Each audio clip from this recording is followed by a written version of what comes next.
कहानी भूतिया railway station के ऊपर है। आपको हमारी कहानियाँ कैसी लगी जरूर कमेंट करें और हमारे चैनल को सब्सक्राइब करना न भूलें।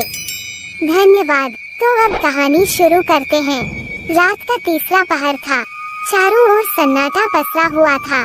दूर दूर तक केवल पेड़ों की सरसराहट और कभी कभार उल्लुओं की आवाज सुनाई देती थी। ये कहानी उस रेलवे स्टेशन की है जिसे लोग भूतिया स्टेशन के नाम से जानते थे। गांव से करीब 2 किलोमीटर दूर स्थित स्टेशन का नाम था कंचनपुर रेलवे स्टेशन। सालों पहले यहाँ रेलगाड़ियाँ रुकती थी, पर अब यह वीरान हो चुका था। कहा जाता था कि यहाँ रात में अजीब अजीब घटनाएं होती थीं। बुजुर्गों का कहना था कि कई साल पहले एक ट्रेन हादसे में दर्जनों लोग मारे गए थे। उस दिन से स्टेशन पर डरावने साए मंडराने लगे। रात के समय यहाँ रुकने वाले यात्रियों ने अजीबोगरीब चीजें देखी थी।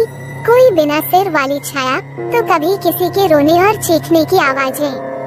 एक दिन आदित्य नाम का युवक, जो इन भूत प्रेत की कहानियों पर यकीन नहीं करता था, अपने दोस्तों से शर्त लगाकर इस स्टेशन पर एक रात बिताने का फैसला करता है।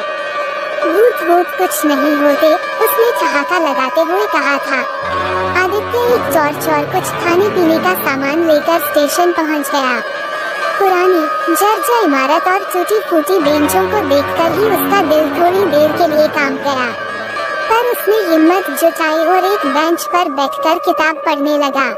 रात के करीब 1 बजे आदित्य को महसूस हुआ कि कोई उसके पास से गुजरा है। उसने इधर उधर देखा, पर कोई नहीं था। तभी उसने स्टेशन के कोने में एक धुंधली सी आकृति देखी। वह धीरे धीरे उसकी ओर बढ़ने लगी। आदित्य का गला सूखने लगा। आकृति एक महिला की थी, जिसका चेहरा झुका हुआ था और वह सफेद साड़ी में लिपटी हुई थी। वह बार बार बड़बड़ा रही थी, मेरी ट्रेन छूट गई, मुझे घर जाना है। आदित्य ने हिम्मत करके पूछा, आप कौन हैं? यहाँ क्या कर रही हैं? महिला ने सिर उठाया और उसका चेहरा देख आदित्य की चीख निकल गई। उसका चेहरा आधा जला हुआ था और उसकी आंखें गड्ढों की तरह खाली थीं। आदित्य ने टॉर्च उठाई और स्टेशन से भागने की कोशिश की, पर जैसे ही वह प्लेटफॉर्म पर पहुंचा, उसे ऐसा लगा कि किसी ने उसकी टांगें पकड़ ली हैं। उसने मुड़कर देखा तो एक और छाया, जो जमीन से उठती हुई दिख रही थी। वह जोर से चिल्लाया और किसी तरह अपने आप को छुड़ाकर भागा। स्टेशन के गेट के पास पहुंचते ही उसे लगा कि पूरा स्टेशन डरावनी आवाजों से गूंज रहा है। कोई रो रहा था, कोई हंस रहा था और कोई अपने हाथ बढ़ाकर उसे बुला रहा था। आदित्य ने किसी तरह गांव वापस पहुंचकर अपने दोस्तों को सब कुछ बताया। उसके चेहरे की हालत देखकर सब समझ गए कि वह सच बोल रहा है। आदित्य ने कसम खाई कि वो कभी उस स्टेशन के पास भी नहीं जाएगा।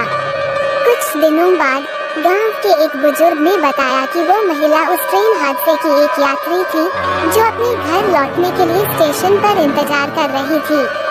हादसे में उसकी मौत हो गई थी और अब उसकी आत्मा वहीं भटकती है। कंचनपुर रेलवे स्टेशन अब भी वीरान है। लोग वहां जाने की हिम्मत नहीं करते। कहते हैं जो भी वहाँ रात बिताने की कोशिश करता है, वह फिर कभी सामान्य नहीं रह पाता। भूतिया रेलवे स्टेशन की यह कहानी उस अज्ञात डर की याद दिलाती है, जो इंसानों को अनदेखे और अनजाने की ओर खींचता है।